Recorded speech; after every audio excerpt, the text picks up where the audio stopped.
சென்னை கிண்டியில் உள்ள கலைஞர் நூற்றாண்டு அரசு மருத்துவமனைக்கு இன்று வழக்கம் போல் நோயாளிகள் சிகிச்சைக்காக வந்திருந்தனர். இம்மருத்துவமனையின் புற்றுநோய் பிரிவின் சிறப்பு மருத்துவர் பாலாஜி மருத்துவமனைக்கு வந்த சில மருத்துவர் பாலாஜியிடம் தகராறில் ஈடுபட்டுள்ளனர். பின்னர் அவர்கள் தாங்கள் மறைத்து வைத்திருந்த கத்தியால் மருத்துவர் பாலாஜியை குத்தி தாக்குதல் நடத்தியுள்ளனர்.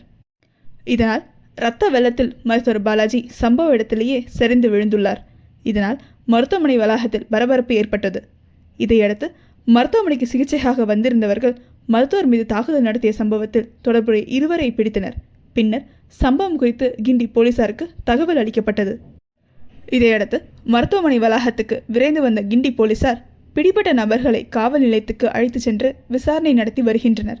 தப்பி ஓடிய மேலும் இருவரை போலீசார் தீவிரமாக தேடி வருகின்றனர். மருத்துவமனைக்கு வந்திருந்த இவர்கள் யார், மருத்துவர் மீது தாக்குதல் நடத்துவதற்கு காரணம் என்ன என்பது உள்ளிட்ட பல்வேறு கோணங்களில் போலீசார் விசாரணை மேற்கொண்டு வருகின்றனர்.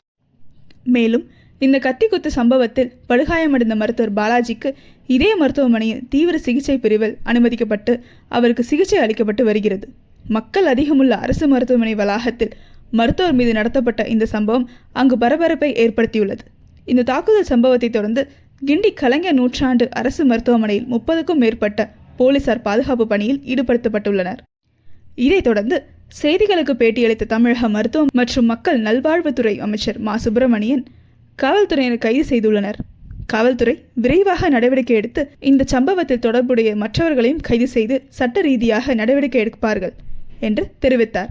இது தொடர்பாக தனது எக்ஸ் வலைதள பக்கத்தில் கருத்து தெரிவித்துள்ள பாமக தலைவர் அன்புமணி ராமதாஸ், கிண்டி மருத்துவமனையில் மருத்துவர் பாலாஜியை தாக்கியவர்கள் மீது காவல்துறை கடுமையாக நடவடிக்கை எடுக்க வேண்டும்.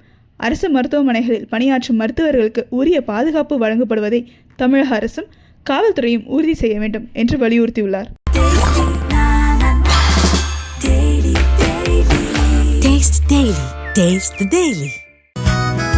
ஸ்கூல்ல, வீட்ல, காலேஜ்ல, ஆபீஸ்ல, டூர்ல இப்படி எங்க வேணாலும் சாப்பிடலாம். Lion muesli.